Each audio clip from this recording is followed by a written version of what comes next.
नमस्कार, आप सभी को वॉइस ऑफ करियर में स्वागत है। आज मैथ्स सेट 9 का क्वेश्चन डिस्कशन करने जा रहे हैं। पहला क्वेश्चन है, किसी दो बहुभुज दिया हुआ है, उसका भुजाओं का अनुपात 1:2 है और उसके प्रत्येक अंतः कोण का अनुपात दिया हुआ है 2:3। तो भुजा पूछा जा रहा है तो क्या होगा। ऐसे सवाल दिया हुआ हो क्वेश्चन में, जब दो भुजाओं का अनुपात हो और प्रत्येक अंतः कोण का अनुपात भी दिया हुआ हो और भुजा की संख्या ज्ञात करना हो, तो ऐसे प्रश्न को ऑप्शन से बनाना लेना चाहिए। और ऑप्शन आपका पहला है 4 और 8, दूसरा है 5 और 10, तीसरा है 6 और 12, चौथा है 8 और 16। देखेंगे कि ये भुजा जो है सब में 1:2 का अनुपात है, तो इससे तो आंसर नहीं आ रहा है। तो प्रत्येक अंतः कोण की माप से हम आंसर लाने के प्रयास करेंगे। तो प्रत्येक अंतः कोण की माप n-2 बटा n इंटू 180 डिग्री होता है। तो भुजा के जगह पर हम 4 लिखेंगे, तो 4 में से 2 गया तो 2 हो जाएगा और बटा कितना हो जाएगा 4, गुना 180 डिग्री लिख दिए। अब चूंकि अनुपात में है तो अनुपात लिख दिए। अब दूसरा भुजा कितना होगा 8, 8 में से 2 गया तो 6 हो गया, बटा 8 होगा इंटू 180 डिग्री। 180 डिग्री से 180 डिग्री एक कैंसिल हो जाएगा। इसको सॉल्व करेंगे तो 2/4 गुना 8/6 हो जाएगा। 2 से 3 बार में कट गया, 4 से 2 बार में कट गया। तो देख रहे हैं कि प्रत्येक अंतः कोण की माप का अनुपात जो है 2:3 आ गया ऑप्शन नंबर ए से। इसलिए इस प्रश्न को उत्तर यही वाला हो जाएगा, 4 और 8 हो जाएगा। ऐसे प्रश्न को ऑप्शन से ही बनाना बेहतर होगा। अगर बेसिक से जाएंगे तो टाइम टेकिंग होगा और कैलकुलेशन लेंदी हो जाएगा। आगे देखकर बात करते हैं। दूसरा क्वेश्चन है, किसी दो वृत्त की दो जीवा दिले है ए बी और सी डी, और उसमें दिया हुआ है ई पर काटती है। ए बराबर ई बी है, 4 है और 6 दिले है। तो इस तरह से है, दो जीवा दिया हुआ है ए बी और दूसरा दिया हुआ है सी डी दिया हुआ है। ई पर कट करती है, ये 4 दिया हुआ, ये 6 दिया हुआ, ये 5 दिया हुआ है। तो आपको मालूम होना चाहिए कि जब दो जीवा किसी बिंदु पर या तो इंटरनली या एक्सटर्नली जब इंटरसेक्ट करती है तो क्या होता है कि जिस बिंदु पर कट करती है वहाँ से उसका प्रोडक्ट जो होता है वो आपस में बराबर हो जाता है। ए का और बी ई का गुणनफल बराबर होगा सी गुणे क्या हो जाएगा ई डी। ये चीज़ मालूम होगा। ये सब चीज़ मालूम है तो आप मेंटली क्वेश्चन को सॉल्व कर सकते हैं। 4 छक्का 24/5, 24/5 का मतलब हो जाएगा 4.8। यहाँ पर 4 दिए, 6 दिए, बराबर 5 हुआ, ईडी हो गया। तो आप 24/5 करेंगे, 4.8 आ जाएगा। ऐसे सॉल्व करना चाहिए, मेंटली इस प्रश्न को सॉल्व करना चाहिए। जब आपको ये चीज़ मालूम है तो इतना लिखने की आवश्यकता नहीं होनी चाहिए। देखते हैं दूसरा क्वेश्चन। तीसरा क्वेश्चन की ओर कहता है कि एक समचतुर्भुज है, समचतुर्भुज है, ए हो गया, बी हो गया, ए सी है, ए डी है। समचतुर्भुज है, बी कर्ण हो गया ए सी और क्या है बी डी, न एक दूसरे को 90 डिग्री पर बाइसेक्ट करता है तो पता ही है। दिल है बी डी सी बराबर, बी डी सी बराबर दिल है, बी डी सी का मतलब ए एंगल जो 60 डिग्री दिया हुआ है, ए एंगल 60 डिग्री दिया हुआ है। तो निश्चित रूप से आप ज्ञात कर सकते हैं कि 60 डिग्री है तो ये भी कितना होगा 60 डिग्री होगा, क्योंकि विकर्ण जो होता है शीर्ष बिंदु को दो भागों में डिवाइड करता है। तो इधर 60 डिग्री तो इधर भी 60 हो गया, तो टोटल एंगल कितना हो गया 120 डिग्री हो गया। और आपको कहीं से आप मिलाइए, डी और ए को मिलाने पर 180 डिग्री होना चाहिए, चाहे डी और सी को भी मिलाएंगे तो 180 डिग्री होना चाहिए, चाहे बी और सी का भी योग 180 डिग्री होगा, बी और ए का भी योग 180 डिग्री होगा। तो ये 120 है तो ये टोटल एंगल जो हो जाएगा वह टोटल कितना हो जाएगा 60 होगा। अब ये डिवाइड होगा 60 दो पार्ट में, तो इतना एंगल कितना होगा 30 डिग्री होगा। ये ओ पर बाइसेक्ट करता है। आपसे सवाल पूछा गया है ओ ए बी का मान कितना हो जाएगा, तो देख सकते हैं ये कितना हो जाएगा 30 डिग्री। इस प्रश्न का उत्तर हो जाएगा। 4 क्वेश्चन नंबर में देखते हैं। कहता है एक समकोण त्रिभुज की सबसे बड़ी भुजा सबसे छोटी भुजा का 5/3 है, इसकी तीसरी भुजा की लंबाई 8 सेंटीमीटर है, तो बतलाना है कि सबसे छोटी और बड़ी भुजा का योग क्या होगा। तो देख लेंगे, एक भुजा दिले है आपका 8 सेंटीमीटर दे चुका है, 8 सेंटीमीटर है, समकोण त्रिभुज है, तो निश्चित रूप से यहाँ पर कितना हो जाएगा 10 सेंटीमीटर होगा, ये कितना हो जाएगा 6 सेंटीमीटर होगा।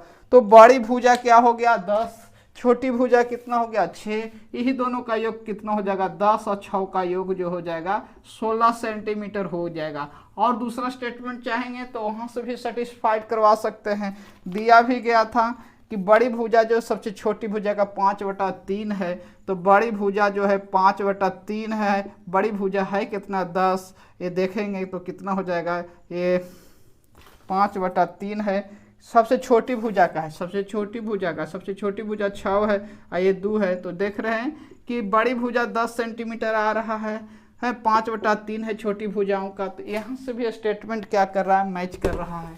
लेकिन इस क्वेश्चन को सॉल्व करेंगे तो बहुत ज़्यादा लेंदी हो जाएगा, इसलिए ट्रिपलेट पर बेस्ट क्वेश्चन था, ऐसे ही सॉल्व करना चाहिए।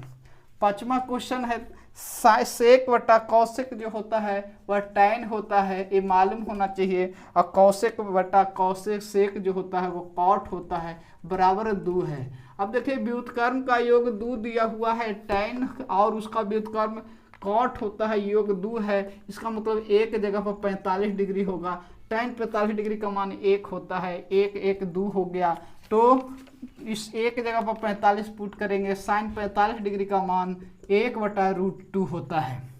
6 क्वेश्चन नंबर में देखेंगे, यहाँ पर भी एंगल का मान 45 डिग्री पुट करेंगे। जब जब त्रिकोणमिति में दिया हुआ व्यंजक हो और ऑप्शन में कोई अंक मान दिया हुआ हो, एंगल का मान पुट करना चाहिए। एंगल वैसे एंगल का पुट कीजिए जो 0 हर में नहीं आता हो, इन्फिनिटिव नहीं आता हो, वैसे मान से बचना चाहिए। दूसरी बात, और वैसे मान को मत पुट कीजिए जिससे क्या आ जाता हो, कैलकुलेटिव आ जाता हो। तो यहाँ पर 0 डिग्री और 90 डिग्री पुट नहीं कर सकते हैं, क्योंकि कहीं पर 0 डिग्री पुट करने पर इन्फिनाइट आ जाता है या हर 0 आ जा रहा है, 90 डिग्री भी करने पर कहीं इन्फिनाइट आता है या 0 आ जाता है, तो उस चीज़ से बचना चाहिए। अब बच गया क्या, आपके पास 30 डिग्री बचा हुआ है, 60 डिग्री बचा हुआ है, 45 डिग्री बचा हुआ है, तो 30 और 60 डिग्री से कैलकुलेटिव आ जाएगा, 45 डिग्री पुट करेंगे, तो इसमें 45 डिग्री पुट करेंगे तो कॉट 45 डिग्री का मान 1 होता है, तो 1 1 2 हो जाएगा, माइनस है कौशिक 45 डिग्री का मान √2 होता है। फिर देखेंगे अगला में 1 प्लस tan a का मान, tan 45 डिग्री का मान जो होगा वह 1 होता है, तो 1 1 2 हो गया, प्लस कॉसेक 45 डिग्री का मान √2 होता है, तो a minus B into A plus B है, तो 2 का स्क्वायर करेंगे तो 4 हो गया, माइनस √2 का स्क्वायर कर देंगे तो 2 हो जाएगा, अर्थात कितना हो जाएगा 2 हो जाएगा। अगला प्रश्न की ओर चलते हैं। 7वां क्वेश्चन नंबर को ऑप्शन से देखिए और बना दीजिए। ऑप्शन में देखिए x², ऑप्शन में एक जगह 3 दिल है, 3 का स्क्वायर कीजिएगा अब प्लस अब बटा 3 का स्क्वायर माइनस करेंगे तो 9 1 10, अब बटा 9 में से 1 गया तो 8 बराबर 5/4 मैच कर गया। डेट मीन्स पहला ही ऑप्शन क्या हो गया, सेटिस्फाइड हो गया। क्वेश्चन को सोल्व करने के बजाय ऑप्शन से ही सोल्व कर देना चाहिए। 8वां क्वेश्चन में द्विघात समीकरण है।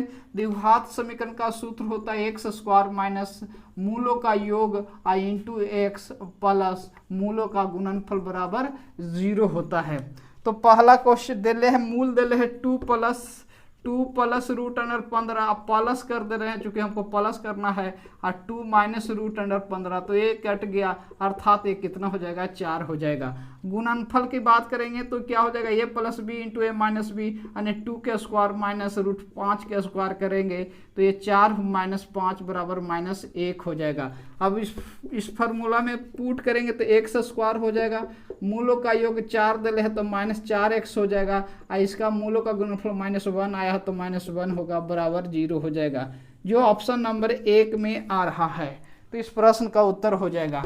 अगला 9 नंबर क्वेश्चन में कहा रहा है कि 2 गो समीकरण दे रहा है, कहता है कि कितने हल होंगे, तो चेक करना होता है। क्या चेक करते हैं, x का कोफिशिएंट को भाग देते हैं तो 2 है x का कोफिशिएंट पहले समीकरण में। दूसरा समीकरण में 5 दिले है तो ये 5 लिख दिया। फिर y का कोफिशिएंट देखेंगे, पहला समीकरण में ये 5 है और दूसरा समीकरण में 3 है। तो देख रहे हैं कि 2/5 5/3 इक्वल नहीं है। इक्वल ना रहता है तो वह क्या हो जाता है, अद्वितीय होता है। अद्वितीय होता है। तो इस प्रश्न का उत्तर अद्वितीय हो जाएगा। 10 क्वेश्चन नंबर में क्या कर रहा है कि 8 सेंटीमीटर अर्ध व्यास वाले एक अर्धगोला है। तो ये अर्धगोला हो गया आपके पास, ये अर्धगोला है। इसका अर्ध व्यास दिले, अर्ध व्यास का मतलब त्रिज्या हो गया, और इसी में एक क्या किया गया है, गोला बनाया गया है। अर्ध व्यास में एक गोला बनाया गया है। तो समझ सकते हैं कि इसकी त्रिज्या, अर्ध व्यास की त्रिज्या जो हो जाएगा वह r है। अर्ध व्यास की त्रिज्या r है तो इसका आयतन होता है 2/3 पाई r क्यू होता है। उसके बाद देखिएगा, जब एक पिक्चर दूसरे पिक्चर में फिक्स हो, दिया हुआ कंबाइन हो, एक फिगर दूसरे फिगर में हो, तो दोनों में निश्चित रूप से कोई न टर्म, कुछ न कुछ टर्म जो होता है वह समान होता है। यहाँ पर समान होने के लिए क्या होगा, वह रेडियस हो सकता है या डायमीटर हो सकता है। तो ध्यान से देखिएगा कि गोला का जो है, स्फेयर का जो है, ये डायमीटर है, व्यास है, और जबकि दूसरा फिगर जो है अर्ध व्यास, अर्ध गोला जो है उसकी त्रिज्या है। यानी कि गोला का त्रिज्या क्या हो जाएगा, गोला का त्रिज्या जो होगा, गोला का त्रिज्या जो होगा वह क्या हो जाएगा, गोला का त्रिज्या कह सकते हैं या गोला का व्यास कह सकते हैं। व्यास जो है अर्धगोला की त्रिज्या है, अर्धगोला की त्रिज्या है, ऐसा बोला जाएगा। फिर दोनों फिगर से अर्धगोला का त्रिज्या है, अर्ध व्यास का मतलब त्रिज्या हो जाएगा। तो इसकी त्रिज्या कितना हो जाएगा, गोला की त्रिज्या कितना हो जाएगा, तो r बटा कितना हो जाएगा, 2 हो जाएगा। तो इस यहाँ पर लिख देते हैं गोला का आयतन 4/3 पाई r क्यू, मतलब r/2 का क्यू करेंगे तो a r क्यू हो जाएगा बटा 8 हो जाएगा। अब इसको सोल्व करेंगे तो 3 तो कट गया, पाई पाई कट गया, r क्यू कट गया। यहाँ पर 8 ऊपरे चला जाएगा, 2 ऊपरे है, गुने 8/4 हो गया, एक कट गया, कितना बार में, 2 बार में कट गया, तो 4:1 आ जाएगा। इस प्रश्न का उत्तर 4:1 हो जाएगा। आगे 10 क्वेश्चन के बाद देखते हैं 11 क्वेश्चन नंबर। 11 क्वेश्चन नंबर में है कि 1 सेंटीमीटर, 2 सेंटीमीटर, 3 सेंटीमीटर गोला को, गेंद को पिघलाकर एक नया गेंद बनाया गया है। जब भी पिघलाकर कोई नया चीज बनाया जाता हो तो तीनों चीज़ों का, तीनों फिगर का आयतन जो है, जो नया बन रहा है उसके आयतन के बराबर हो जाएगा। तो यहाँ पर गोला है तो गोला का आयतन 4/3 है, पाई r क्यू होता है तो 1 का क्यू, 2 का क्यू और 3 का क्यू हो जाएगा। इधर बड़ा बन रहा है, एक नया सा बन रहा है तो 4/3 पाई r क्यू होगा ही होगा। इससे क्या हो गया, कैंसिल होगा। जब कोई चीज़ को पिघलाया जाएगा तो निश्चित रूप से कहीं ना कहीं कोई सामग्री जो होगा वो नष्ट होता है। तो यहाँ पर कह दिया है कि इसलिए ऐसा करने पर 25% सामग्री जो है नष्ट हो चुका है, वेस्ट हो चुका है। 25% नष्ट हो गया तो बचा कितना, 75%। 75% का मतलब हो गया 3/4 बच रहा है। तो ये हो गया 27, 8 जो है 35 और 1 कितना हो गया, 36। 36 का 3/4 भाग ही बच पा रहा है। तो ये 4 से 9, 9 × 27, 27 जो होता है वह 3 का क्यू होता है। इसलिए नया गेंद की त्रिज्या 3 सेंटीमीटर हो जाएगा। आगे देखेंगे 12 क्वेश्चन नंबर में। 12 में क्या कर रहा है कि वह धन कितना होगा जिसका दूसरे वर्ष का चक्रवृद्धि ब्याज 10% की दर से 132 रुपया है। दूसरे वर्ष का चक्रवृद्धि ब्याज दर है 10% है तो रेट 1/10 हो जाएगा। और मूलधन जो होगा, चूंकि दूसरे वर्ष की बात कर रहा है, मूलधन 100 रुपया हो जाएगा। अब देखेंगे इसको हम बॉक्स मेथड से बना देते हैं। बॉक्स मेथड से बना देते हैं। पहला वर्ष में क्या हो जाएगा, 100 का 10% 10 होगा। फिर दूसरे वर्ष में भी 100 का 10% से 10 रुपया ही होगा। और 10 का 10% निकालेंगे तो 1 रुपया होगा। यही दूसरे वर्ष का दिया हुआ चक्रवृद्धि ब्याज, दूसरे वर्ष का CI दिया हुआ है। तो 10 और 1 11 हो गया। प्रश्न में दिले 132। तो 1 बराबर हो जाएगा 12। तो हमको मूलधन निकालना है, मूलधन तो 100 है, तो 12 गुने 100 बराबर कितना हो जाएगा, 1200 रुपया हो जाएगा। तो मूलधन जो है 1200 रुपया हो चुका है। आगे बात करते हैं। 13 में कहता है कि कार ए जो है 448 किलोमीटर की दूरी 8 घंटा में तय करता है। 448 किलोमीटर जो है 8 घंटा में तय करता है। तो कहता है कि कार ए से जो है बी जो है 110 किलोमीटर और अधिक दूरी तय करता है। तो दोनों कार का अनुपात ज्ञात करें। तो पहले एक कार के अनुपात देखिएगा, तो इसका निकल जाएगा 56 बार में कट जाएगा। ऑप्शन पर इसके बाद ध्यान दीजिएगा, ऑप्शन में दिले 28 अनुपात जो है 31, और दूसरा जो दिले है 29 अनुपात 32, और तीसरा दिया हुआ 55 अनुपात 2, और चौथा है 62 अनुपात 55। तो इस प्रश्न को ध्यान से देखिएगा। एक कार का जो है चाल 56 है, तो क्या 56 का कभी भी मल्टीपल जो है 29 हो सकता है? जवाब बिल्कुल नहीं। 55 भी नहीं हो सकता जीवन में, 62 भी नहीं होगा, लेकिन 28 होता है। तो इसलिए ऑप्शन से हम देखें या दूसरा पार्ट न भी निकाल पाए तो पर भी आसानी से आंसर प्राप्त हो गया है। अगला क्वेश्चन की ओर देखते हैं। अगला कहता है कि निम्नलिखित में कौन सा जो है पूर्ण वर्ग नहीं हो सकता है? तो पूर्ण वर्ग नहीं होगा जब किसी संख्या का इकाई अंक 2 या 3, 7 और 8 होता है, तो पूर्ण वर्ग नहीं हो सकता है। तो 14 में देखिएगा ऑप्शन में ध्यान से, तो सी में जो है इकाई अंक 7 है, इसीलिए इस प्रश्न का उत्तर सी हो जाएगा, पूर्ण वर्ग नहीं हो सकता है। आगे देखते हैं 15 क्वेश्चन नंबर 15 क्या कह रहा है कि 1.75, 5.6 और 7 का एचसीएफ क्या होगा? तो इसका ऑप्शन से बनाना ज़्यादा बेहतर होता है। जब दशमलव वाला होता है ऑप्शन से बनाइए, क्वेश्चन को बनाना नहीं चाहिए, मेथड पर मत जाइए, सिर्फ और सिर्फ जानिए और इसके बारे में अपने आप आंसर आ जाएगा। तो सबसे पहले ध्यान से देखिएगा डाटा को। तो क्या है कि इसमें 2 अंक के बाद दशमलव है, तो एचसीएफ जो होगा वो भी 2 अंक के बाद ही होगा। तो पहली बात कि ऑप्शन में 2 जगह जो है 1 अंक के बाद दशमलव है, तो वो वाला आंसर तो हो ही नहीं सकता है। अब दूसरी बात कट गया। उसके बाद देखिए कि एचसीएफ जो होता है बड़ा से बड़ी संख्या होता है, दी गई सभी संख्या को डिवाइड कर देता है। तो देखिए 0.07 और 0.035 में बड़ा जो है ए वाला है, तो इस पर हम देखते हैं, करके देखते हैं कि कटता है कि नहीं। तो 35 से जो है ये डिवाइड हो जाएगा, निश्चित रूप से डिवाइड हो जाएगा। फिर देखेंगे 5.6 है, 0.35 को मैनेज करेंगे। कि मैनेज करने का मतलब 5.6 बटा 0.35, तो ये इतना आ जाएगा। तो ये भी डिवाइड हो जा रहा है, ये भी डिवाइड हो रहा है। क्यों? क्योंकि इसमें 7 है और 56 में भी 7 है, तो डिवाइड हो रहा है। और 0 रख के कारण 65 भी डिवाइड हो रहा है। अब 7 में देखिए ये है 7 बटा, ऐसा करके देखिएगा, मेंटली सोच सकते हैं, हमको बताना है इसलिए बतला रहे हैं। 700 बटा ये 35 होगा, ये भी डिवाइड कर रहा है। तो बड़ी संख्या डिवाइड कर दिया, इसलिए इस प्रश्न का उत्तर ए वाला होगा, ए वाला नहीं होगा। आगे देख के बात करते हैं। अब बड़ी इसमें विद्यार्थी गलत क्या करते हैं, देखिए कभी भी ऐसा नहीं करना चाहिए, डोंट डू, कभी भी नहीं करना चाहिए। क्या 1.75 के बदले ऐसे लिख देते हैं, 56 बटा 10 लिख दिए, ये 7 लिख दिए। और क्या एचसीएफ ज्ञात करना है, तो अंश का एचसीएफ कर देंगे, तो अंश का एचसीएफ जो होगा वो 7 हो जाएगा, और हर के एलसीएम लेंगे तो 100 होगा, और इस तरह से इसका आंसर 0.07 आ जाएगा, जो गलत है।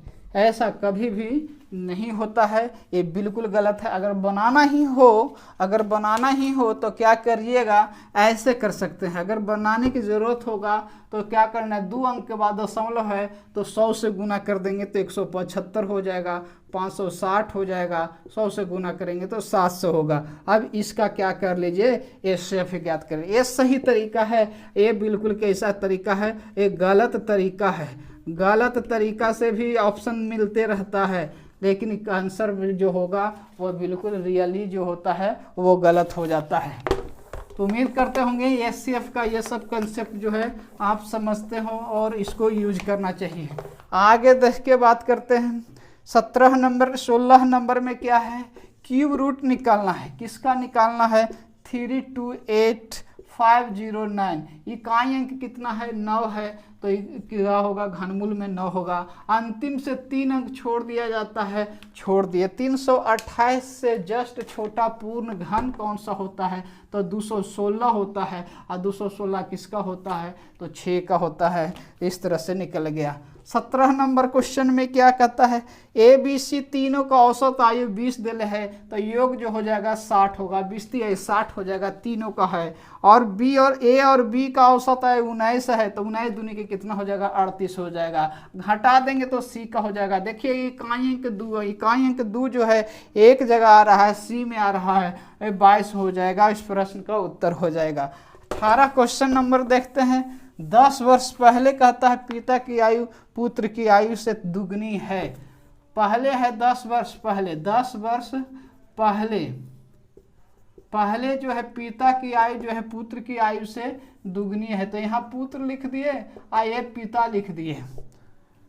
पहले पिता पहले लिख देते हैं, पहले पिता का बात है और उसके बाद पुत्र का है, तो ये कितना हो जाएगा, ये दुगना है कि तिगुना है, 3 गुना है, तो 3:1 हो जाएगा। पिताजी का उम्र ज़्यादा होता है, पुत्र का उम्र निश्चित रूप से कम होना चाहिए।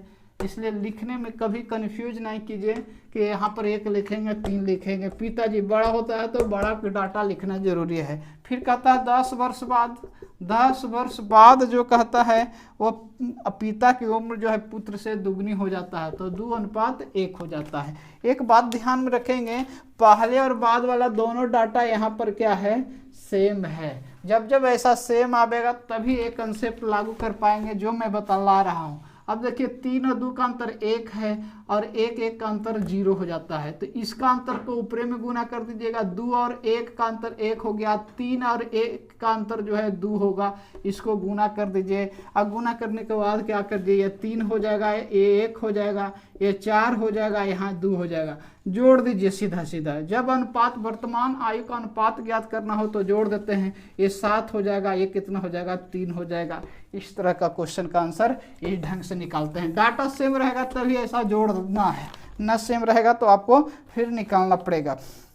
19 नंबर क्वेश्चन क्या कहता है, कहता है यदि मिटाने वाली रबड़ों के भाव में 25% कमी हो जाता है, 25% कमी का मतलब हो गया 1/4 हो गया। रेट जो है 4 है, 1 कम गया तो 3 हो जाएगा। क्वांटिटी है निश्चित रूप से उल्टा होता है, तो 3 से कितना हो जाएगा, 4 हो जाएगा। रेट का क्वांटिटी जो है जस्ट उल्टा होता है, इसलिए क्वांटिटी उल्टा हो गया। अब 3 से 4 हो गया, 1 अधिक रेशियो में है और रियल में 2 है, तो पूछा जा रहा है कि 1 रुपया में प्राप्त रबड़ की संख्या कितना होगा, मतलब कितना होगा, तो 1 बराबर 2 तो 3 बराबर कितना हो जाएगा, तो 2 गुने कितना हो जाएगा, 3, अर्थात कितना हो जाएगा, 6 गो रबड़ मिलेगा 1 रुपया में। इस प्रश्न का उत्तर हो गया। आगे है 20 नंबर क्वेश्चन, बेहद आसान सा है। क्या कहता है, क्रयमूल्य और विक्रयमूल्य का अनुपात 20:1 है। 20:1 दिया हुआ है। 20 रुपया क्रयमूल्य है, 21 रुपया विक्रयमूल्य है, तो 1 रुपया का लाभ हुआ, 20 रुपया का क्रयमूल्य है, तो क्या % हो जाएगा, 5% हो जाएगा। तो आप देख पाए सेट 9 में 20 क्वेश्चन का डिस्कशन कर पाए। जो क्वेश्चन आपसे डिफिकल्टी रूप से बन पा रहा था तो हम कैसे बना पाए, इससे आपको सीख लेना चाहिए। फिर से हम अब नेक्स्ट वीडियो में आपसे मिलेंगे।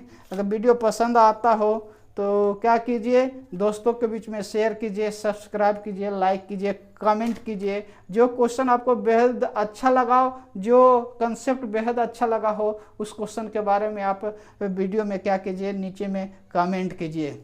अपना ख्याल कीजिए। नेक्स्ट वीडियो में फिर से मिलते हैं।